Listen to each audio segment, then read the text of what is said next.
I believe there are far more people who would rather see you succeed than to see you fail. Because here's the deal. This is how I look at it. If you're winning, I'm winning, and I'm helping you to win, you're going to help me to win.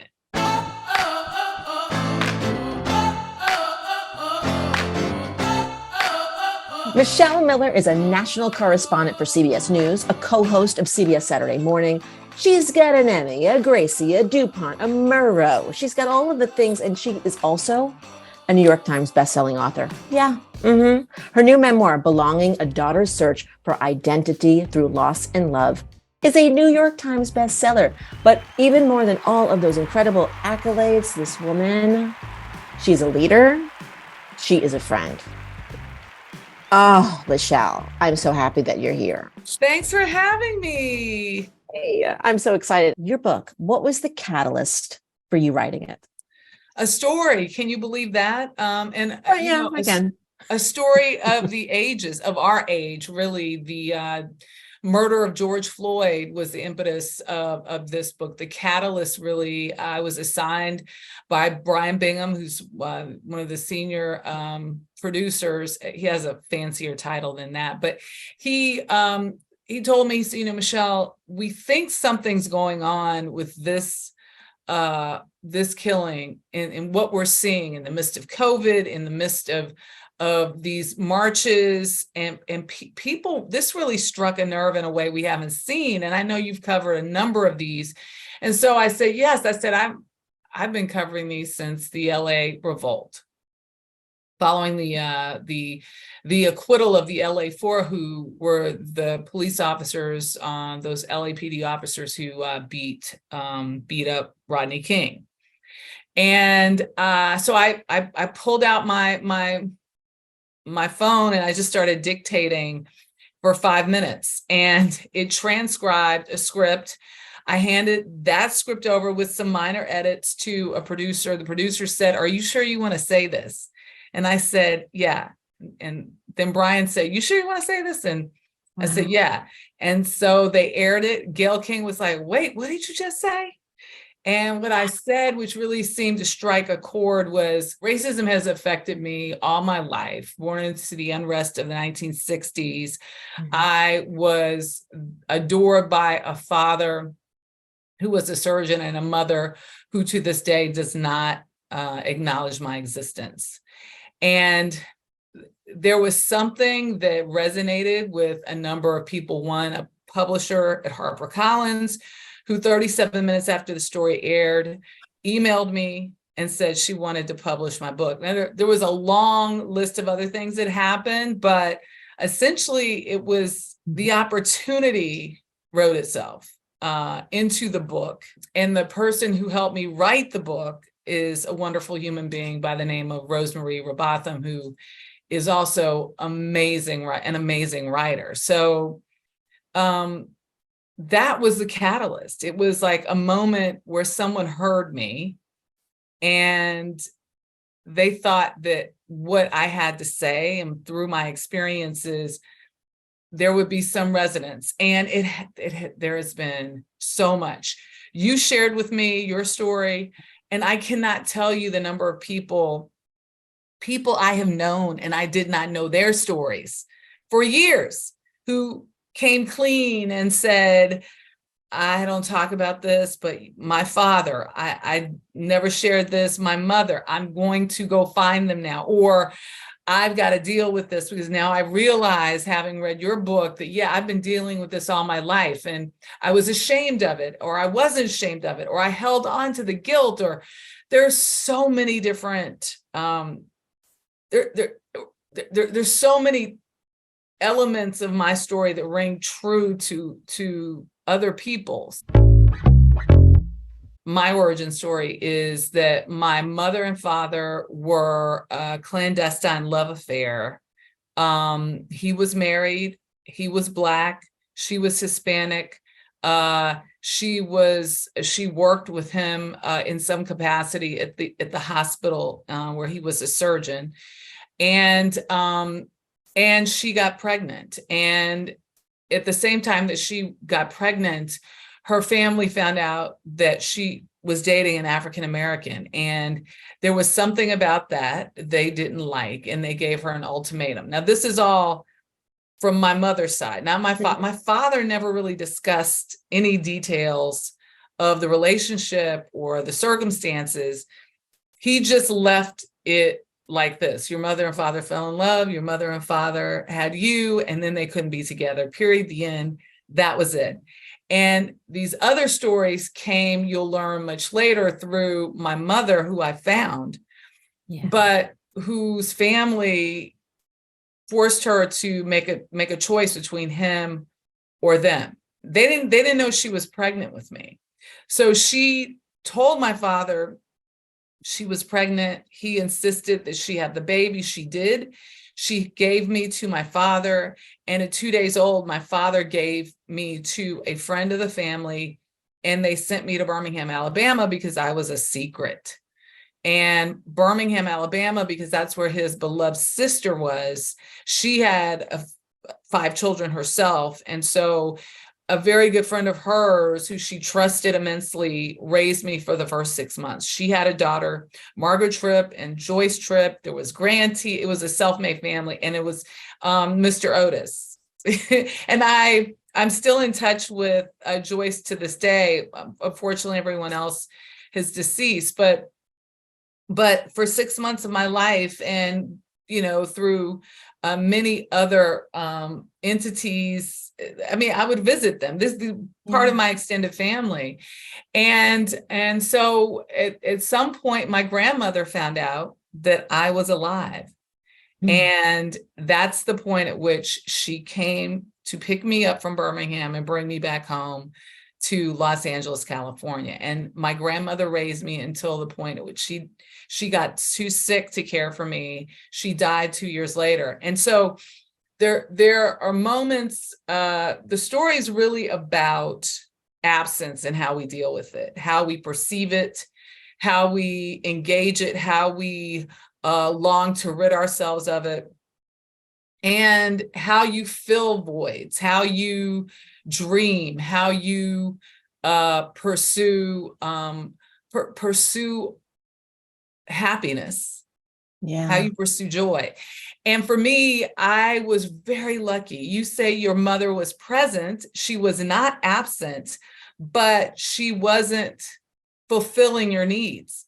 Right. And while my mother wasn't there, there were all these other women, and men for that matter, who filled the void of loneliness, absence, and who gave me love. And I think for me, this book really is a recognition and an acknowledgement of family and what that means. And it may not look a certain way, and it may not feel like quote unquote normal to those who have a nuclear family, but it can be powerful. And I just wanted to cheerlead those people who in life and who are still living, because so many are not. But I wanted to acknowledge how much I appreciate what they gave me, because some people I don't think I recognized them for what they gave me. I didn't do it in time. And this is really an acknowledgement of that and my shortcomings. And, young people, we just are so selfish at times, and we're so insistent on what doesn't look right or normal to the outside world. And we don't recognize that that's what makes us who we are. And thank God we have people in our lives that love us unconditionally. But I really wish I could go back and thank some of these amazing folks while they were living, including my father and my grandmother, who I don't think I really gave a sense of appreciation for how much I now know they gave me. This podcast is all about some beep we wish we knew in our 20s. And that's something that you wish you knew. I know I wish I knew it. But I think I learned it later in life that when you're looking at the closed doors, you're not walking through the open ones. And so that's a good lesson for us to share with everybody. The story is about belonging, finding your place. And it's an incredible story. I mean, there's no way that I can say, oh, tell me the book, and you can tell it to me in like this. You know, I it's got to know. I'm be. sorry. I take so No, long. nor should you, because it's too good to jam in.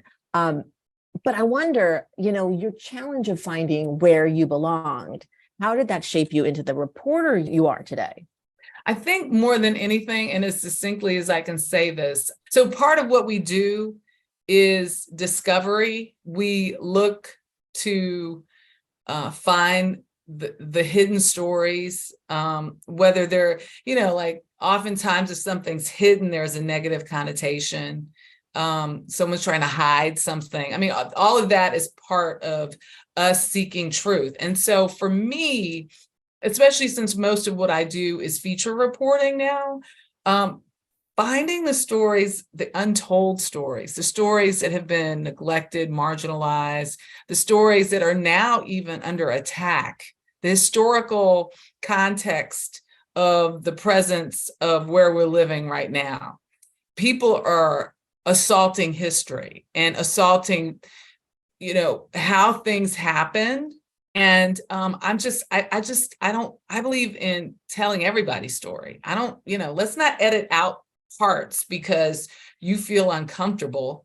Like people living that history were made to feel uncomfortable. They're made to feel uncomfortable now for who they are and how they live. So I try to tell all kinds of stories, but particularly acknowledging the stories that have often been forgotten, neglected, or have been erased.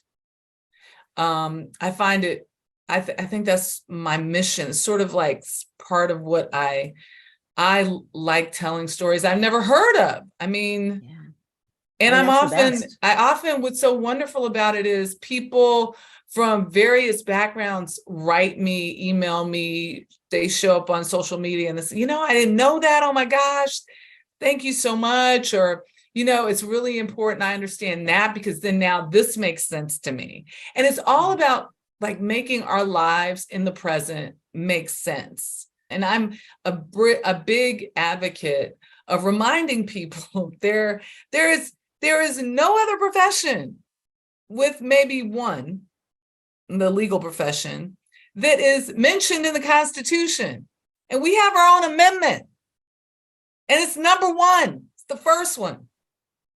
So anybody This is out a good there reminder. talking about, people talking about the dismantling of the profession of journalism need to understand, you start doing that, you start to dismantle democracy as we know it in this country. Because we are based on freedom of speech and freedom of the press. And they go hand in hand. And you must acknowledge that. My podcast is all about pouring into the next generation of women. And, you know, I read your book. You know, I didn't even need to read your book to know that I loved you the second I met you.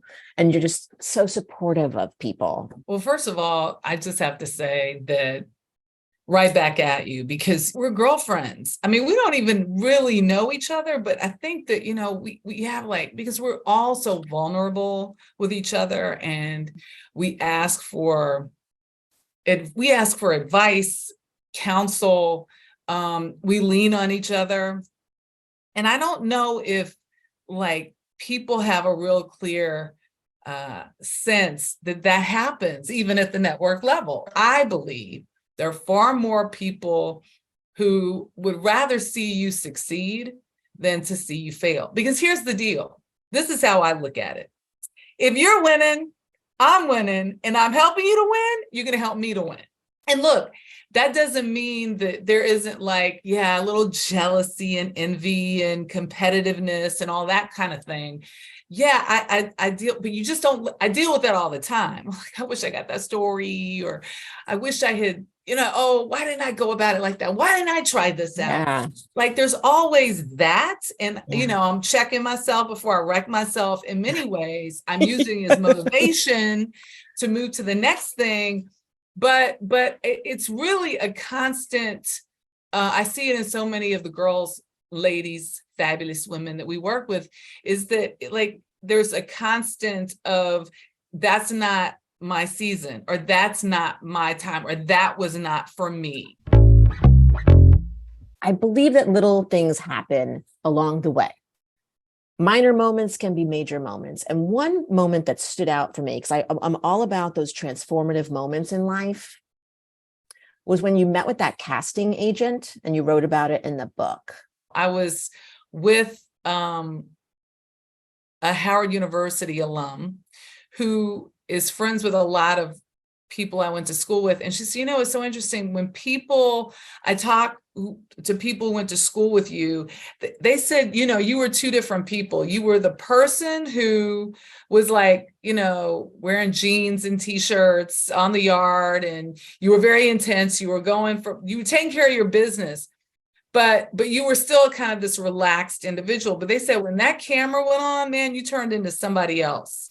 You turned into like investigative reporter, or I was like, I have the voice, and I was like the person that I wanted to be, like what I thought I had to be, right?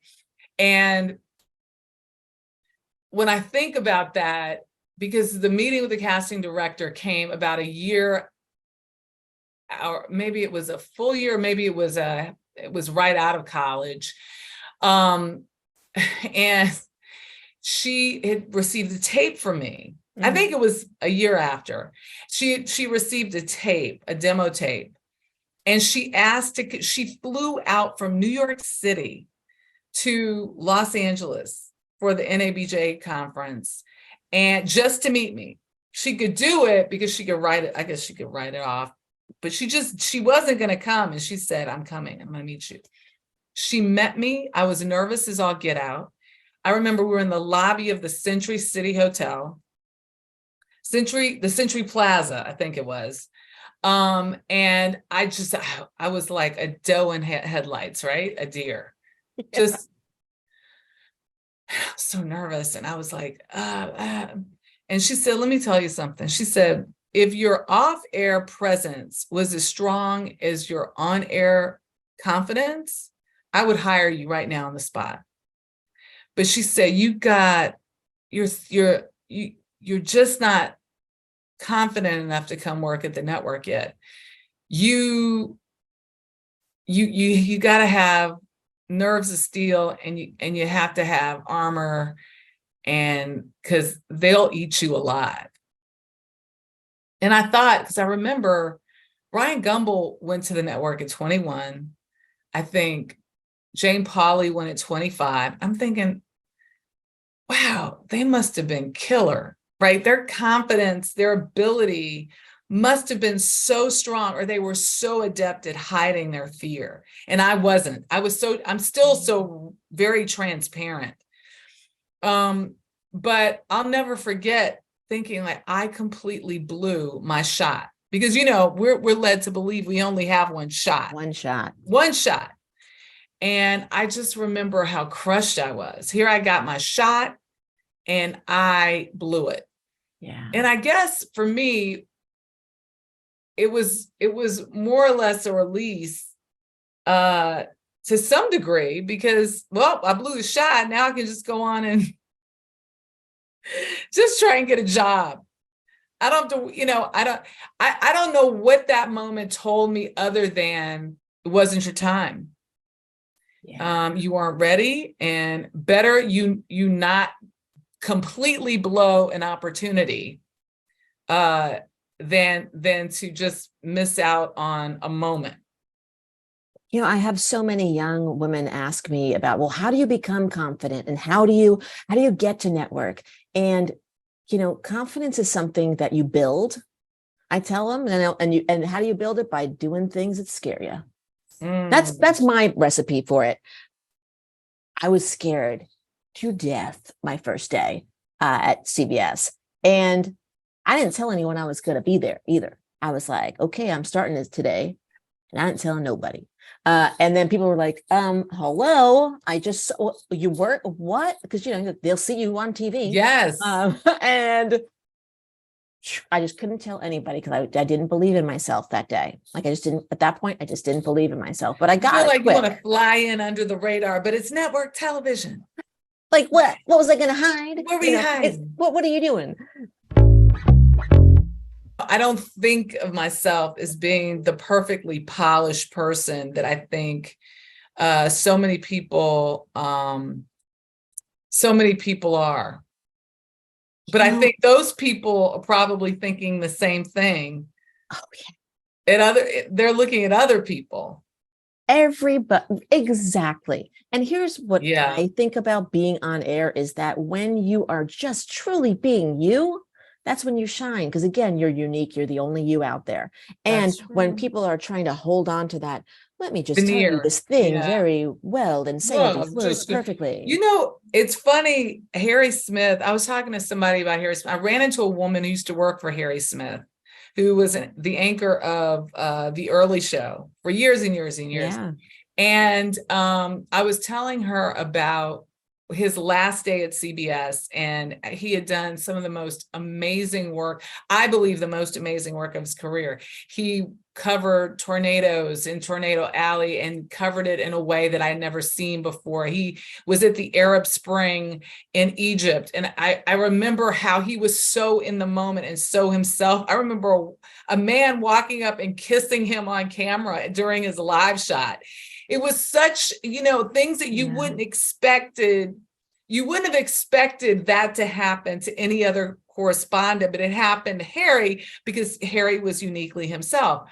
And I remember, I wasn't particularly special. There was nothing, like, put it this way. I wasn't one of Harry's mentees. There was nothing that gravitated me toward him other than my sheer appreciation for his craft. And I remember going to his going away party, and it was almost like I had to beg him to give me some advice.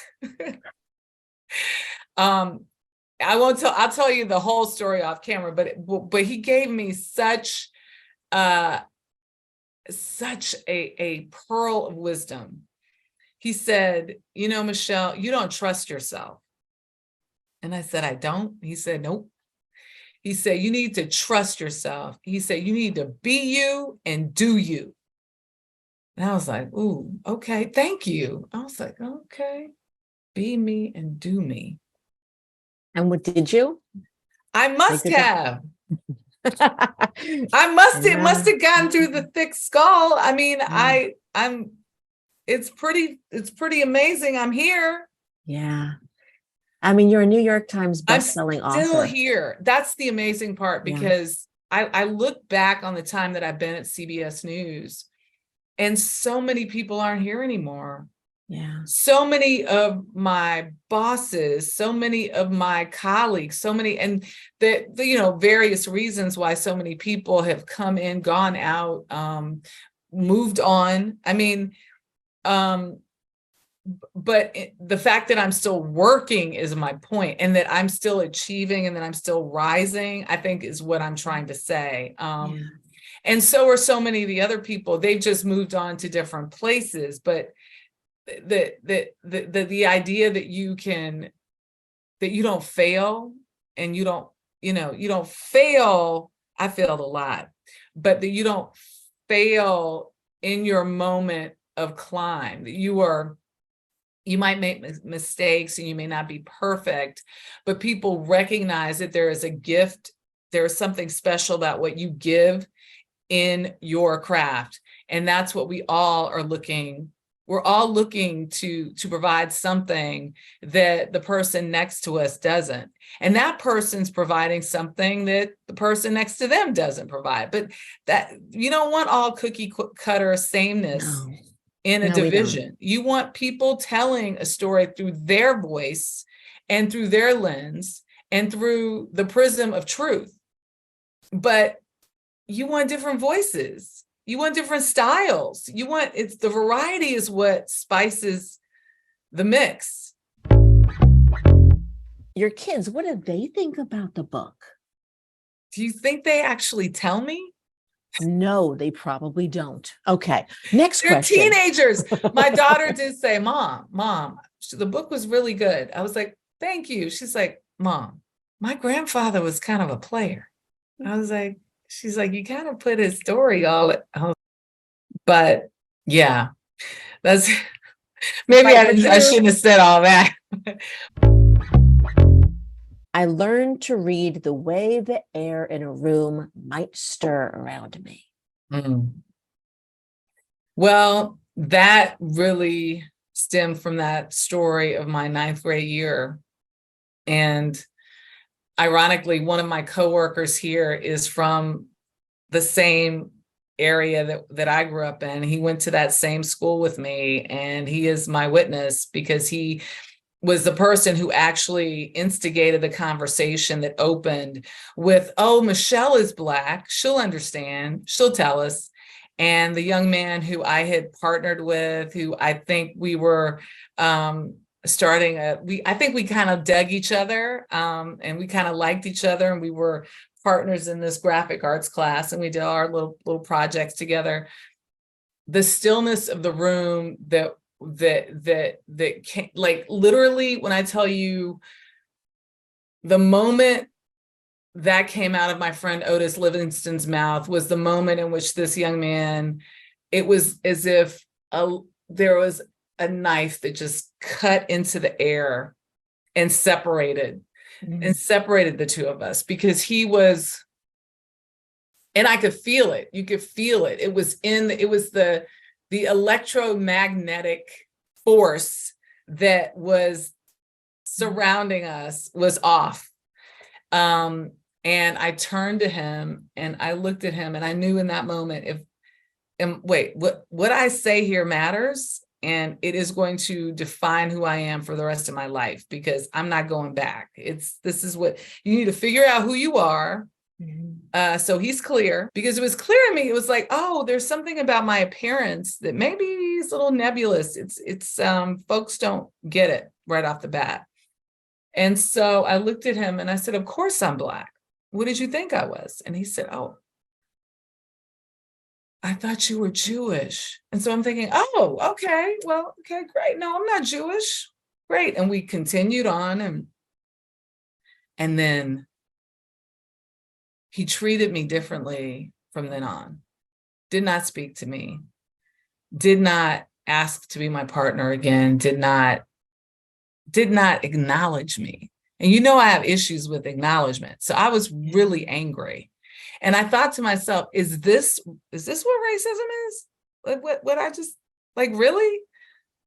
A label is going to keep you from, okay, I'm wearing my label. That's what I was. I was like, I'm going to bask in my Blackness and my otherness. I'm basking in it, because you're silly.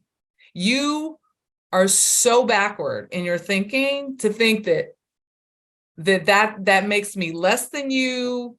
That makes me unattractive. That makes me all the things that you want to label. Fine. No. Okay. I'm accept. I love it. Let me put it on, and I'm embracing all of it, because it's ridiculous. It is ridiculous. And here we are in 2023 in so many places. And I don't want to get, political. Racism is not political. It should not be political. Yeah. Sexism should not be political. It is to judge people based on race, class, gender, socioeconomic level, to judge them on who they choose to love. I mean, it's like I'm trying to like encapsulate who they choose to identify as. All of that is none of your business. That is none of your, like, you should be okay. They're human beings, and you making judgments on who they are, as long as they're like, if they aren't, like, the only problem you should have with someone is someone who hurts someone else physically, mentally, emotionally. That's not right. Do we consider that political when someone shoots someone, kills someone? No, that's wrong. Exactly. That's what that's called. That's wrong. And, we as journalists, we've got to start calling out these lies. You have all of these states that are, banning gender affirming care for transgender individuals. Don't want to teach about the real history of how this country came to be, banning that information from books in schools. What is taking place now has actually been taking place for a very long time. It was just kept quiet. So the neglect of history has been going on for 400 years. And there's a saying, it's like, they call it history for a reason. His story, it is the victor's version of events that wins the day. And so the question is, who are the victors in America? Let's just deal with America here. Who are the victors in America? And that's a question we're still trying to answer. And we could all be victors. It could be all of our victory to win in making sure that we, as a country and a nation, continue to breathe growth and opportunity for everyone. I don't see how that's political, like growth and opportunity and education and health and the pursuit of it's in the freaking Constitution. I wish that people would open their eyes, their hearts, their minds to understanding everyone, understanding everything, understanding the unknown, and not be in fear of it. I think that your book does help to open eyes. I think it does, because it opened my eyes to so many things. And I saw myself in your story, even though we come from different backgrounds. I think that's the commonality of our humanity, that we want to be loved, we want to explore, and we want happiness and joy. I mean, we all want that, right? So what is some ish that you wish you knew in your 20s? That I was enough, that I was a badass back then, look, here's the bottom line. You are the only you're going to be and get to be in this life. And therefore you either embrace it or you don't. And if you don't embrace it, then guess what? You're not living a full life. You're not going to be the prettiest. You're not going to be the smartest. You're not going to be the most accomplished. There are a lot of things but you do the best you can. Give it your all and go for it. Don't shy away. Make the most of it. And just move through knowing that, you know what? You're enough. This whole thing about being the prettiest, the youngest, the skinniest, the this, that, I tried that at one point. I really tried to be all the ests. Me too. It doesn't do anything. No, you just get let down. Yeah. And just because you're one doesn't make you another. So you could be like the prettiest in the room, but doesn't make you the smartest or the youngest. You can be the smartest. You're not, but it's ridiculous. A worst outfit, a worst hairdo, a worst job, something that in my 20s? In your 20s that you're like, ooh, I wish we could erase that, but that we can kind of laugh at now. I actually have to admit, I had some pretty good haircuts when I was in my 20s. It was in my teens or actually in my adolescence that I chopped my hair off, and I had this big bush of a bang thing that was going on. Yeah, I had some smoking hot, kind of funky, fresh hairstyles. But when I was a teenager, I didn't know how to handle my hair. It was like frizzy and wild, and I just kind of didn't take care of it.